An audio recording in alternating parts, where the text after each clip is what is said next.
everybody. Welcome to episode 23 of the Brownie Knits podcast. I'm your host, Gina, aka Brownie Knits. Thank you so much for watching. If you're a returning viewer, welcome back. If you're new to the podcast, welcome. I hope you'll subscribe to our Brownie Knits YouTube channel. And you can join in the conversation in Ravelry on the Brownie Knits board. And we hit 400 members yesterday. Yay! I was so excited.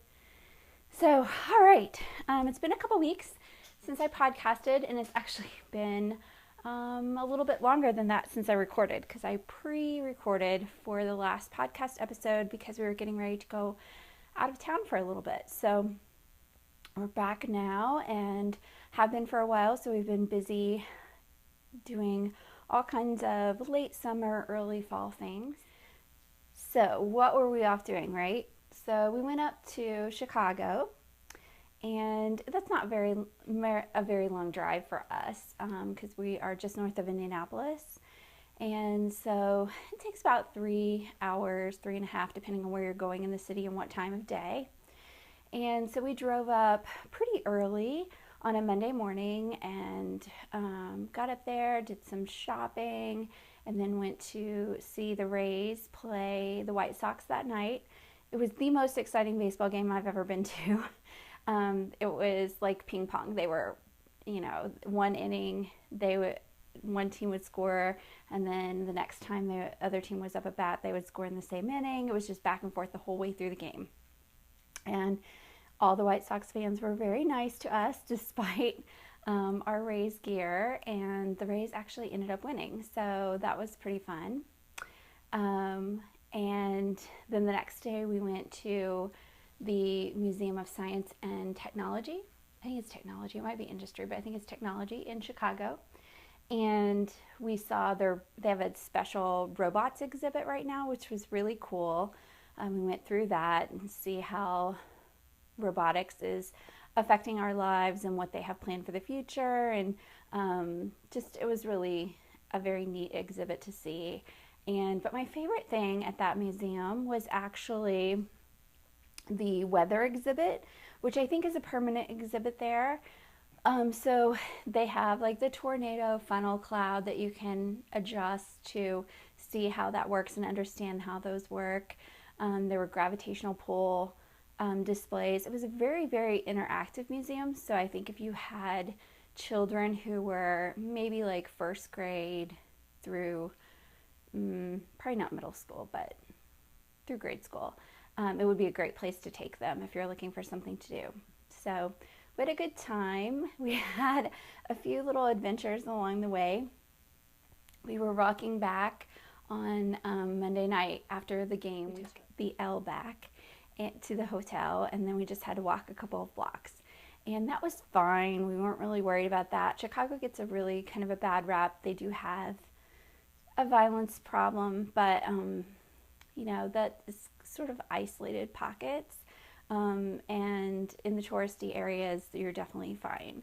So I wasn't worried about that. We're walking along and I look up and I about jumped out of my skin because we were getting ready to cross the street. So we were on one corner, we were getting ready to cross the street to this other corner to keep walking up the block.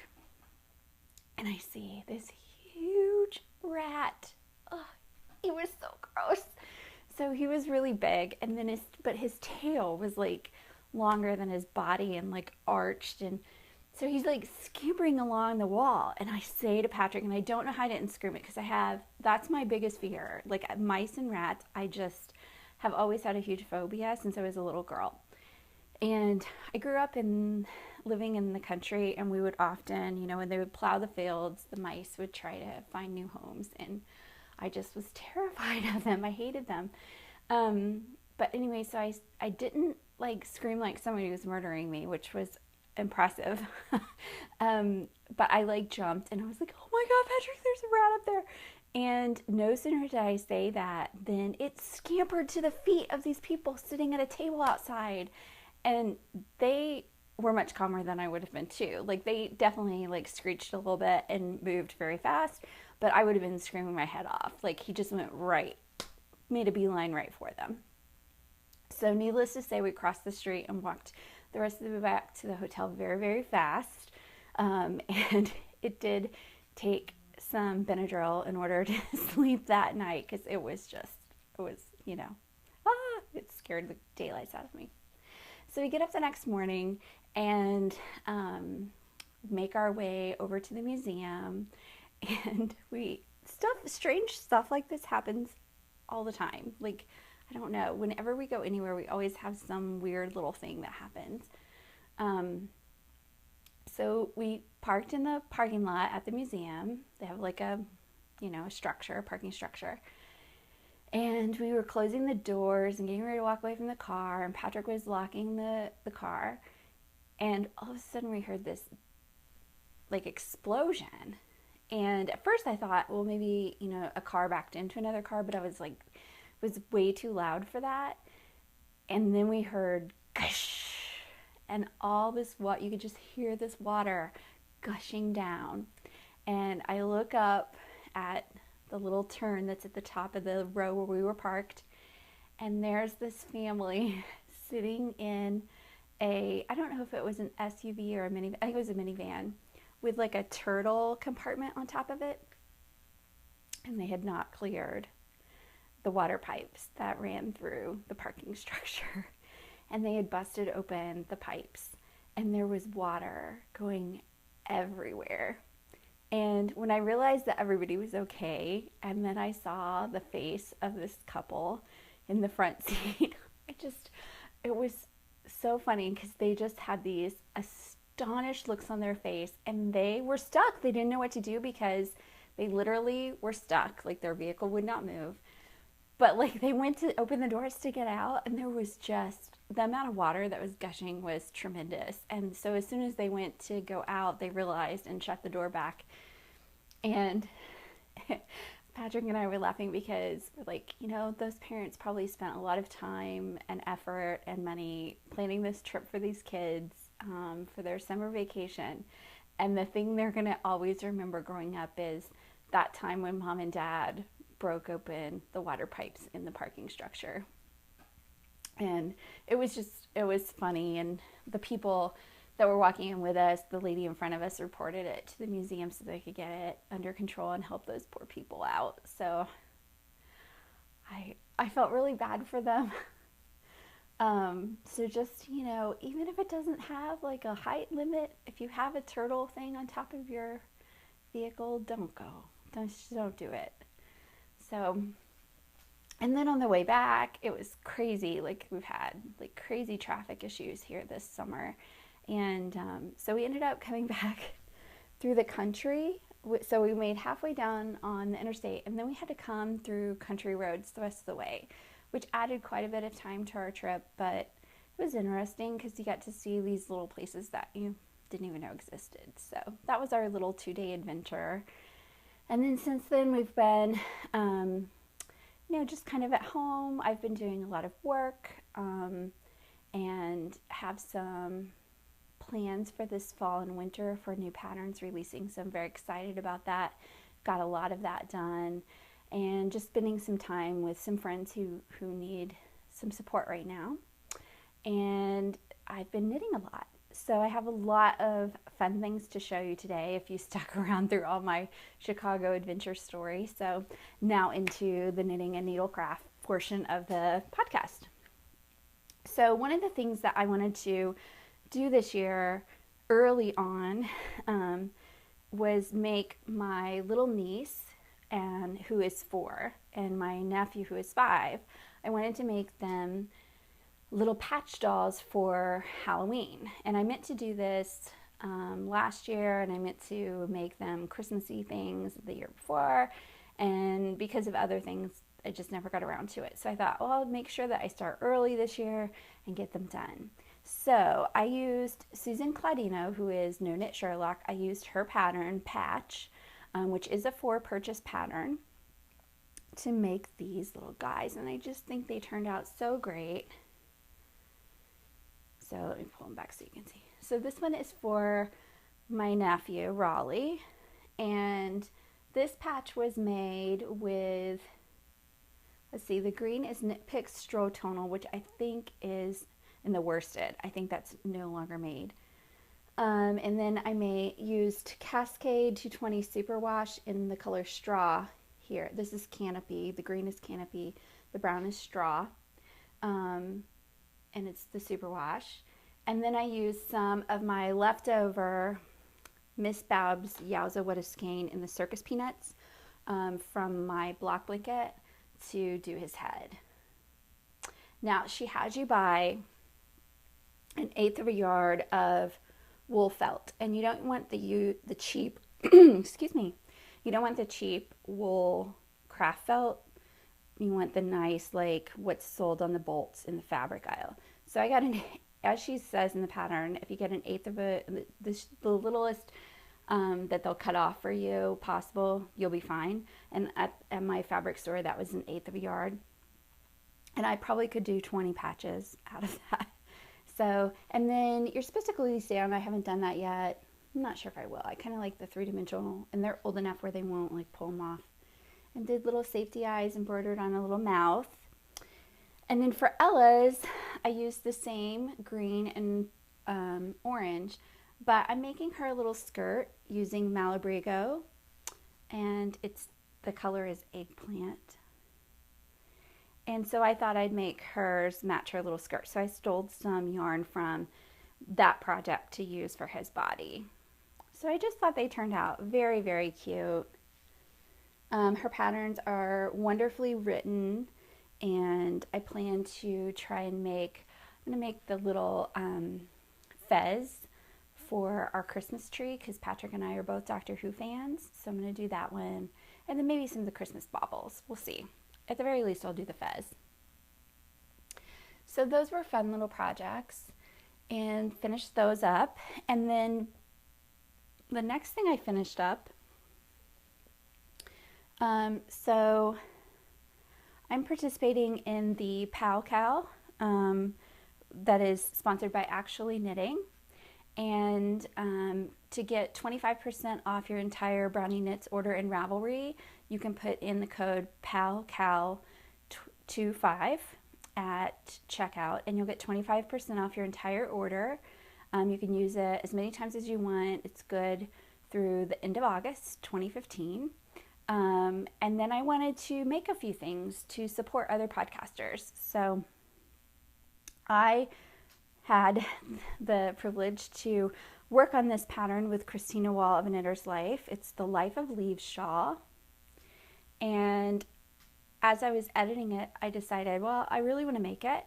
And I saw the Eden Yarns gradients on, I think it was a long time ago. I think it was on one of the Little Bobbins podcasts, one of her early ones. And so I requested a skein of that for Christmas and had it planned for this shawl, because you start off in August with full leaves, and then you move into September and they're starting to fall a little bit, and then into October they've fallen even more, and then into November where you have like the limbs of the tree. And this gradient just worked really, really well with this pattern. Now, I steam blocked it this morning just so you could kind of see the lace motifs a little bit better in the video, but I have not wet blocked it yet. So I haven't opened up the lace completely, and it'll be a little bit larger size than what it is now once that's opened up. Hopefully you can see all the gradients really well. This is Eden Yarns Ombre Slate is the colorway. And there are lots of different ways to adjust this shawl in the pattern. Christina did a wonderful job of outlining that for you. So you can do it out of fingering weight, you can do it out of lace weight, you can use different yardages. She tells you how and where you can shorten it or lengthen it to accommodate your yardage. So yeah, so it's just really a great, I did everything with the longest length of yardage for fingering weight is what I followed for this one in the pattern. And it is a for paid for pattern. but it's well worth it. So I look forward to wearing that this fall and winter. And then the next thing I did, I also am doing as part of the Powell Cal, but also part of Cardiac Read Along, that is from the Pin Hook and Needles podcast along with the Turbo Knitter. So I'm knitting up my socks here, and I'm knitting them in red for Cardiac Read Along. And I'm using the mystery sock pattern by A Wee Bit Knitty. And it's really hard to see there. Maybe you can see it a little bit more. But it is a cuff down sock. It's a free pattern. She did it as a mystery knit along last year, I believe. And you have these little textured sections, and then you have this sweet little, let's see, can you see it? There we go. These sweet little snowflake motifs that sit on the top of your foot. So I have one sock done and getting ready. I actually started the other one twice because in the last couple of weeks, Kennedy, my little Yorkie, has decided that, I don't know if she's intentionally doing it, like to try and get me to stop knitting, but when I pick her up off the floor to put her next to me because she wants up, she's had a real knack for getting tangled up in my project, and she has 3 times in the last 2 weeks pulled my knitting off the needles, which I wasn't thrilled about this, but I really wasn't thrilled when she pulled my lace work off the needles. We had a little bit of a go round that day. But anyway, so the second one started, and I hope to get this finished up by the end of August as well. So those are some finished things, and then I still have other things that are in progress. Let's see.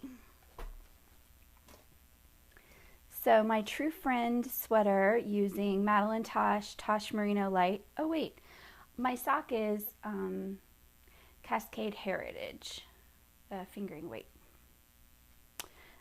Okay, so my sweater, my True Friend sweater, out of Madeline Tosh Merino Light in the Dahlia and Smokestack colorways. The pattern is a 4-purchase pattern by Veera, and I'm not going to even bother her name. At this point, I think I've butchered it enough for her. And I have the body done. So the body is done but not blocked. That's why this is curling up. So now I have to go in and put in the sleeves. So I think that'll definitely be the easiest part, just popping the sleeves on. I'm really hoping when I block this out that I like it more on, because right now I keep putting it on going, not so sure. But I think once it blocks, wet blocks, it'll be a lot better. I think it'll just loosen up some. I used to be a really, really loose knitter, and I've gotten much tighter in the last couple of years. And I'm still trying to adjust my mindset to that. And, you know, I do my gauge swatches, wash them how I'm going to wash my garment, and then trust the swatch. So until you have it done and you block it, you're not getting the true finished size. So I'm just a little bit tighter than what I used to be. So trying to get used to that. So anyway, hopefully that one is on the home stretch, and I'll have that sweater done soon. Have it ready for the fall. And then I did start my niece's skirt, and I'm using the Breezy summer skirt pattern, and I'll put the information here because I can't remember the designer's name. I apologize. But I'm using, instead of a cotton for summer, I'm using a merino for fall and winter, so that she can wear this with little tights and leggings. So here it is. Nothing real thrilling just yet, but I have the casing done for the waistband because you put elastic in it, and then I have the top little section pretty much done, getting ready to start the lace section, and then it goes into increases to get it to flare out, and then finally like a lace edging. And I'm using Malabrigo Rios in the Lavanda 066 colorway. So earlier on the patch I said it was eggplant. It's not. It's Lavanda 066. I apologize. And I'm making the 3T to 5T size because her waist and waist to knee measurements fit that the best. I think one thing I'm going to do on this one, you put the elastic into the casing and you do it a couple inches shorter than your finished waist. But I think I'm also going to put a ribbon in there just so that if she needs it, her mom can tie the inside ribbon to keep it up a little bit tighter if she needs it. I have to think about that. I might have to do some kind of Velcro thingy since I'm not sure. I think Ella knows how to tie already, but I'll have to make sure. There is one note that I found on the size that I was making.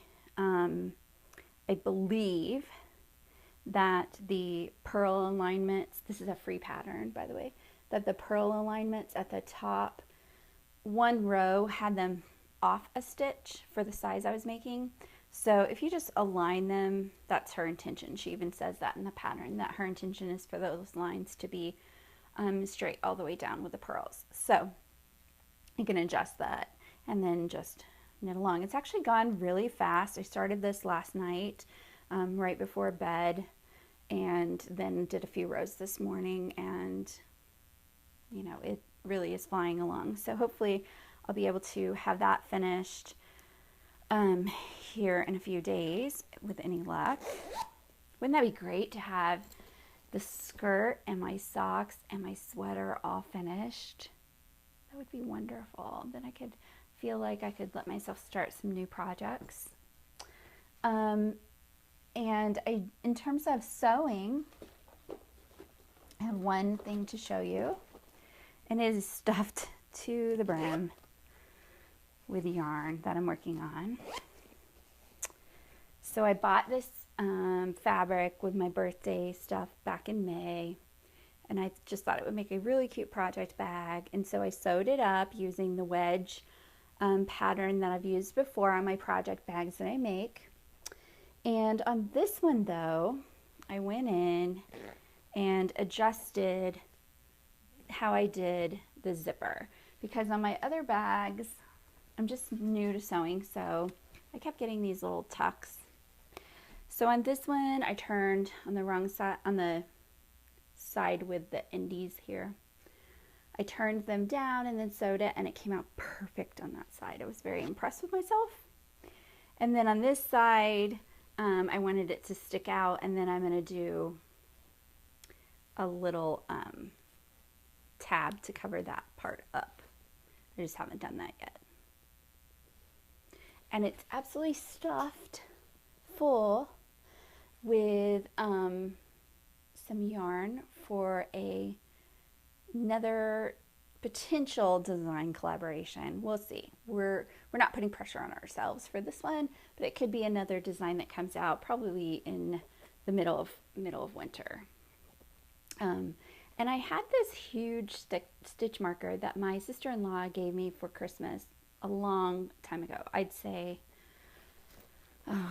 probably 6 or 7 years ago. And I just never used it on projects because it was so large. But it was perfect for this bag. So that's what I did.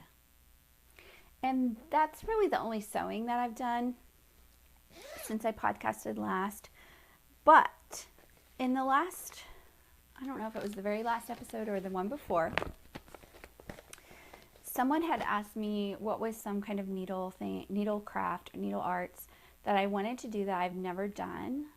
And I said that I had an embroidery project kit somewhere in my house that I couldn't find, and that I really wanted to do it. And I've had it since Ella, who's now 4, since Meg was pregnant with Ella, and it clearly is not making it into Ella's nursery. So anyway, I finally found the kit. It is the DaisyChain ABCs sampler. You see that? I thought it was really cute. It's from Posie Gets Cozy, and that's Alicia Paulson. And I bought it off of her website a long time ago as a kit. And I went up onto her website. I don't think she sells them as kits anymore, but you can purchase the pattern and then get your fabric and your wool and needle separately. So I went to the library and checked out this book, the Stitchopedia embroidery book. Went to learn all kinds of things about the different type of embroidery that there are, and this one is crewel work. And sat down and learned how to do the little chain stitch for the A. So it's just a chain stitch. And then the little daisy petals are actually satin stitch. So I learned how to do that stitch too. So I haven't gotten very far, but I found the sampler and I started it and I learned 2 stitches. So I was kind of impressed with myself. And I'm just planning to do like a little bit here and there. At first I was like, I'll do a letter a day and then I'll be done in a month. No. So we'll see. It's going to be something that I can keep in my bag and then pick up here and there and do a little bit of embroidery.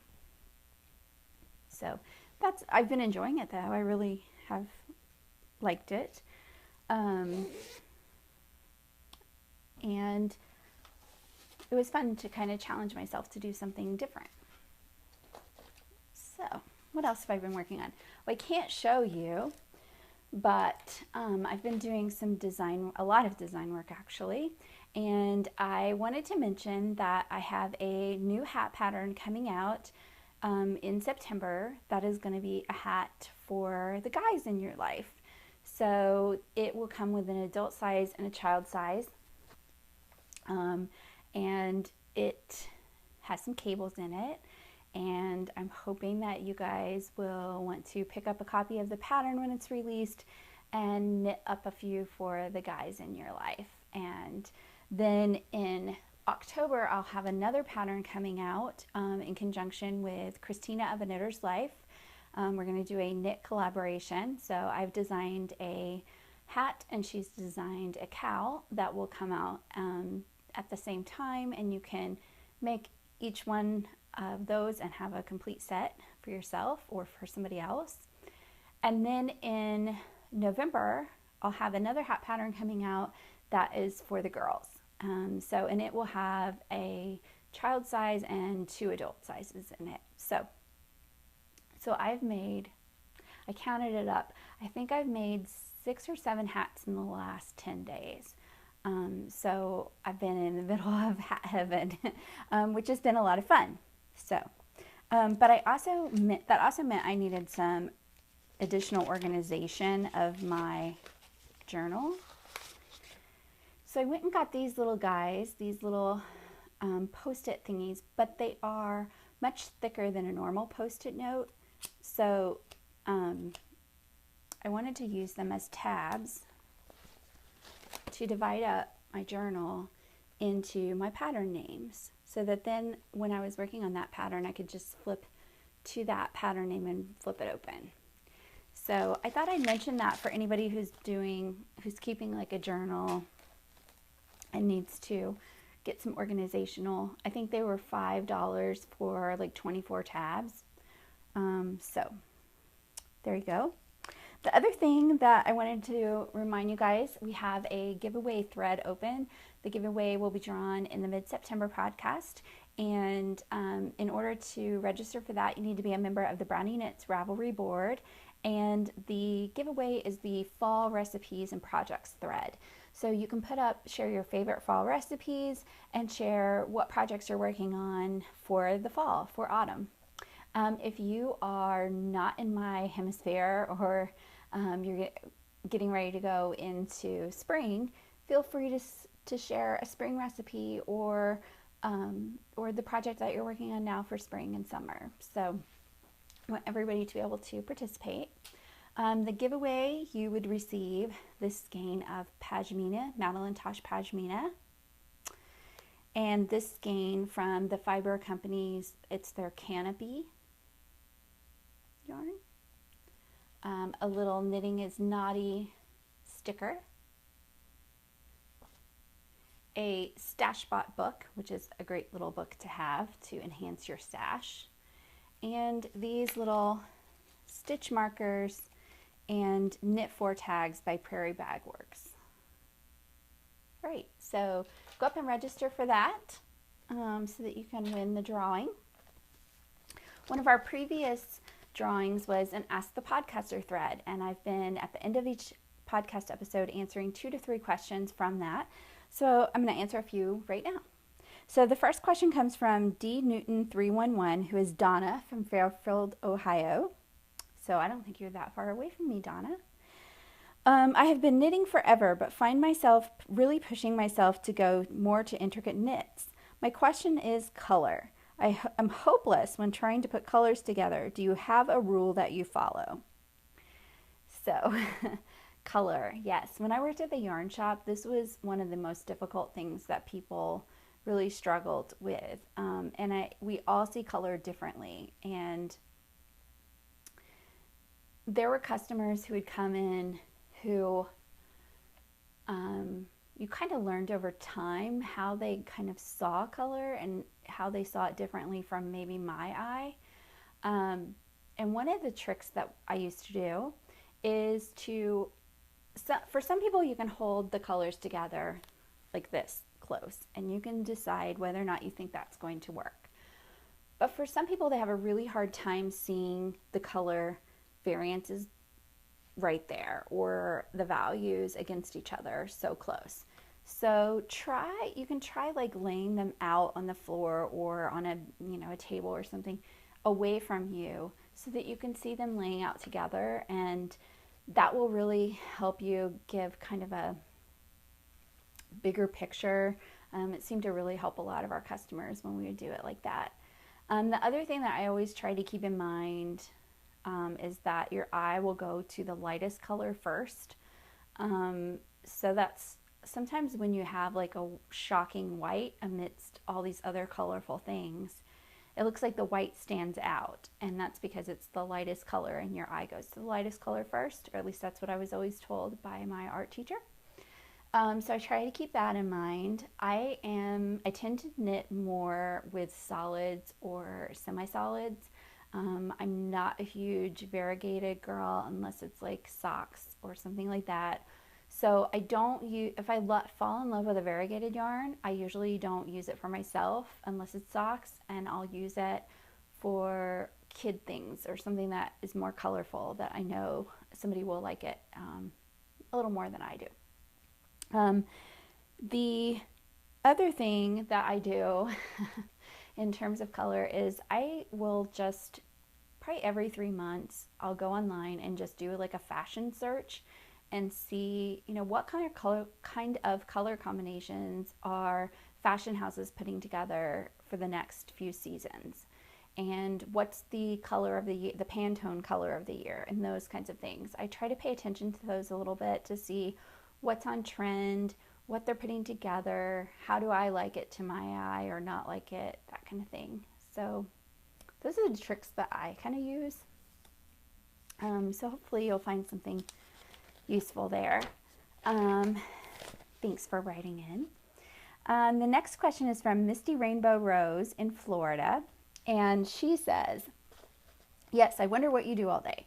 When I first put up the podcast thread for Ask the Podcaster, I jokingly said, if you ever wondered what I did all day, as an example of a question that you could ask, and Misty asked it. So I am super spoiled. I think I've said that on the podcast before. We don't have children. We spoil our nephews and niece instead, and then we have one little dog. So in terms of like upkeep for our house, Patrick and I really split a lot of the chores, and our house just doesn't get that dirty, and we don't have that much laundry and things like that. So I don't have, I can do chores in a day and not have to do them for a week or so. So I have extra time on my hands, and we don't commute to a workplace. We both work from our home, so that saves a lot. Because I remember those corporate days and you'd just be exhausted. There was no time for knitting. You just couldn't do it. So I would sneak that in on the weekends. But now I wake up early and I do what I call my wake up knitting. So some people will spend some time with a cup of coffee and the newspaper, or however you get your news nowadays. I spend my little wake up time with a project, with a knitting project or a crochet project. And it's usually not something for my business. It's something that I'm making for fun, and I just zone out for a little bit while I'm waking up. And then in the mornings, I tend to do most of my paperwork type of stuff. So if I need to edit a pattern for somebody, or write up a pattern that I've designed, or record a podcast, or do any kind of financial stuff, I do all of those things in the morning. I just prefer to do that in the morning, get it done and over with. And that's usually when my head is kind of in that mindset. I remember when I worked my corporate job, I really got so much more done in the first 3 hours of the day than I did the other 5. So I kind of haven't changed in that aspect. And then after those things are done, I go into my design mode or my test knitting mode and just work on that until 5 o'clock. And then after 5 o'clock, my deal with myself is that is when I can work on fun knitting. So I don't always hold myself to that schedule every day, and that's okay. So I tend to be a list maker, so I will make lists of things that I want to accomplish in the upcoming week and schedule everything out. When I do design work for my own designs, I build out a publishing schedule just like I did when I was a managing editor at the publishing house. So I have myself on a schedule, and just like the authors at the publishing house, sometimes I miss those deadlines, but more often than not, I try to hold them. But that's how I've been able to make sure that I get something done. So yeah, that's how I spend my day, surrounded by yarn and needles and thread. And I just really worked hard for a lot of years to get to the point where I could do that, because I just wanted to enjoy my life and really be happy. And it does mean that I sacrifice other things in order to do that, but that's okay, because I feel happier, and that's important. The last question for today is from Zipcat. She is in New Jersey and asks, this is a follow-up question asked earlier by Moonface50. Before putting knit items into storage for the summer, do you have to repeat blocking them? In other words, does wool fiber have a memory after the first blocking? Also, what tools are your favorite blocking tools? So I'm going to leave like silks and alpacas out of the equation and just talk about merino wool, because that's most of what I have. Merino wool and superwash merino wool. I tend not to wash and block all of my items before I put them away for summer storage. Instead, I will block them as I get ready to wear them after they've come out of summer storage, just because I find that when you put a bunch of wools in a container together and seal that up, they really smell like wool when you open them back up. So for me, I just find it easier to block things in the fall when I am starting to pull them out to wear them. So I'll just, block a few items at a time. And our house smells like wet wool for a few weeks there at the beginning of the fall. And the answer is that for merino wool, usually it does not hold, like every time you wash it, wet wash it, you need to block it back out again to the shape and size that you want. So it's not going to have a memory where you wet wash it and lay it on the board and it pops back to the size that you want on its own. You need to pin it out and block it. My favorite blocking tools I do mostly wet blocking, but I do have a steamer that I use sometimes for steam blocking, and it is a Conair. I have it standing over there. It's a Conair steamer, upright steamer, so it has like the long pole so you can stand and steam. So I have that I really love. I'm not sure where you can get them. They are from Conair. I got mine from the old corporate job I had. It was one of our anniversary gifts that you could choose from the catalog. I'm probably the only one that's ever chosen the steamer. But anyway, I really like it. And so when I'm steam blocking, that's what I use. When I'm wet blocking, I like to wash my stuff in eucalyptus unscented because I'm very allergy prone, and I found that that doesn't bother me at all. So I wet block them in the eucalyptus unscented, and then I have a large blocking board, which I'll put a link to in the show notes, that has all of the measurements on it, and I pin my wet blocked item to the blocking board using T-pins, which you can find at most yarn shops, and you want the stainless steel non-rusting T-pins. And so I block them out to the measurements on my blocking board with my T-pins. And I do not use blocking wires because I don't do a huge amount of lace. So if you're going to do tons and tons of lace shawls and things like that, then you might want to invest in blocking wires. But yeah, those are the tools I use. So when I block. And a fan and an open window doesn't hurt. So I think that's all for today.